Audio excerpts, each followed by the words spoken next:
Hadirin wal hadirat yang dimuliakan oleh Allah Subhanahu wa taala. Perjalanan yang akan dilakukan hendaknya kita tanamkan di dalam hati kita niat yang baik kepada Allah Subhanahu wa taala. Sebab setiap apa yang kita lakukan, tatkala kita dampingi dengan niat yang baik, maka akan dicatat pahala oleh Allah Subhanahu wa taala. Namun sebaliknya, sekalipun itu ibadah, tetapi ketika niat dan tujuannya tidak tulus untuk Allah, maka tidak dicatat pahala, melainkan apa yang dituju oleh seseorang tersebut. Di dalam suatu hadis yang sahih, baginda Nabi besar Muhammad sallallahu alaihi wasallam, beliau bersabda, innamal a'malu binniyat wa innamal likulli imri'in ma nawa. Seseorang, kata Nabi Muhammad SAW, sesungguhnya setiap amal perbuatan tergantung daripada niat dan tujuannya. Dan Allah akan mengganjar seseorang ya sesuai dengan apa yang dia niatkan di dalam hatinya.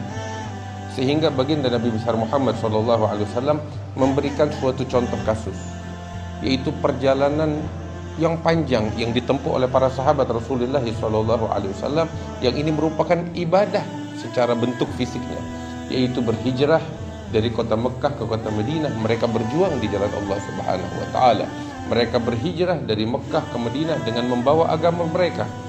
Tetapi sekalipun demikian, bentuk fisiknya, yaitu perjuangan, jihad, hijrah dari Mekah ke Madinah, meninggalkan harta benda mereka demi untuk menegakkan agama Allah, walaupun bentuk fisiknya semacam itu, tetap yang dilihat oleh Allah Ta'ala bukan daripada fisiknya, tetapi yang dilihat oleh Allah Subhanahu wa Ta'ala adalah niat dan tujuan seseorang di dalam berbuat. Sehingga beliau tegaskan, faman kanat hijratuhu ilallahi wa rasulih, barang siapa yang berhijrah dari Mekah ke Madinah dengan tujuan mencari Allah dan Rasulnya, maka sungguh perjalanannya itu akan menyampaikan dia kepada Allah dan Rasulnya. Tetapi apabila tujuan dia dari perjalanan hijrah hanya dunia semata, atau demi untuk mencari pasangan yang dia ingin nikahi di tempat tujuan, maka dia tidak mendapat apa-apa dari Allah Ta'ala, melainkan apa yang dia tuju, yang dia niatkan di dalam hatinya. Perjalanan yang akan dilakukan oleh saudara kita hendaknya ditanamkan di dalam hati niat yang baik. Banyak niat di dalam hati kita. Apa itu? Kita melakukan perjalanan ini untuk mengkaji ilmu, untuk menimba ilmu. Ilmu yang dikaji bukan hanya sekedar dari madrasah, tetapi ilmu yang luas dikaji dalam kehidupan yang kita lalui ini. Setiap kali kita masuk ke suatu negeri, kita akan menyaksikan peradaban yang baru. Kita akan menyaksikan manusia-manusia yang belum pernah kita lihat. Itu semua untuk kita mengambil pelajaran. Allah Ta'ala mengatakan di dalam Al-Quran, ya ayuhan nas inna khalaqnakum min dzakarin wa untha wa ja'alnakum syu'uban wa qabaila lita'arafu inna akramakum indallahi atqakum. Allah Subhanahu wa Ta'ala menyebutkan di dalam ayat suci Al-Quran, wahai manusia sekalian, inna khalaqnakum min dzakarin wa untha, kami menciptakan kalian dari laki-laki dan perempuan, atau jenis laki-laki dan perempuan. Wa ja'alnakum syu'uban wa qabail, kemudian kami jadikan kalian ini bersuku-suku satu sama lain, semua punya sukunya masing-masing. Ini yang dari Padang, ini yang dari Betawi, ini yang dari Arab, ini yang dari Ajam atau lain sebagainya. Itu semua dijadikan keberagaman oleh Allah lita'arafu, agar kalian saling mengenal satu sama lain, agar kalian saling belajar satu sama lain, agar kalian saling bercampur untuk mengambil manfaat satu sama lain di antara kalian. Dan ambil kabar, yang paling mulia di sisi Allah di antara kalian bukan dilihat dari suku bangsanya, tetapi yang dilihat oleh Allah, kemuliaan kalian adalah ketakwaan kalian kepada Allah Subhanahu wa Ta'ala. Ketika melakukan perjalanan yang panjang, kita niat untuk menimba ilmu, untuk mengambil pelajaran dari peradaban yang ada di muka bumi, sehingga kita memetik hal-hal yang terpuji, sehingga kita menjadi manusia-manusia yang bertakwa kepada Allah Subhanahu wa Ta'ala. Pasang niat kita ketika melakukan perjalanan untuk menyambung tali silaturahmi antara kaum muslimin satu sama lain. Sekarang ini kita di Indonesia. Ini perjalanan akan ditempuh sampai ke Kenya, ke Nairobi. Ya, perjalanan yang jauh. Kita lihat di sana banyak kaum muslimin, nggak sedikit. Itu Kenya merupakan negeri kaum muslimin yang mayoritas di sana. Dan mereka itu punya peradaban yang menarik. Kita berangkat ke sana untuk menyambung tali persaudaraan dengan saudara-saudara kita kaum muslimin yang ada di sana, sehingga kita dicatat oleh Allah Subhanahu wa taala sebagai orang-orang yang mulia di sisi Allah. Itu di dalam hadis disebutkan oleh Nabi besar Muhammad sallallahu alaihi wasallam bahwasanya Allah taala mengatakan, wajabat mahabbati, wajib kata Allah mendapatkan kecintaan dan keridhaan dariku. Siapa mereka?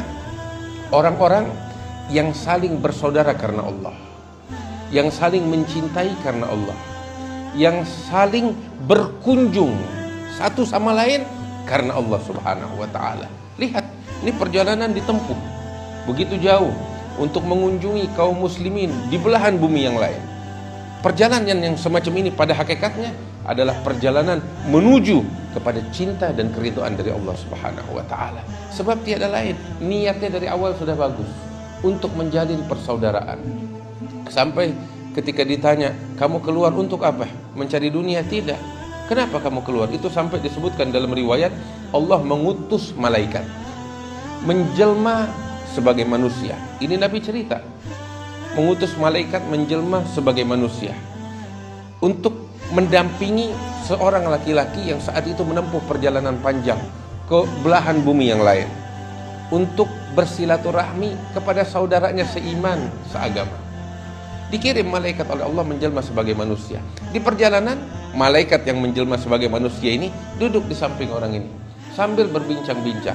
Macam kayak kita kalau naik kereta, naik kendaraan umum, ada orang yang nggak kita kenal duduk sebelah kita berbincang, ya, bertanya tentang kita dari mana, mau kemana, seperti itu. Ini malaikat yang menjelma bertanya, kamu dari mana? Dia katakan, saya dari kampung ini.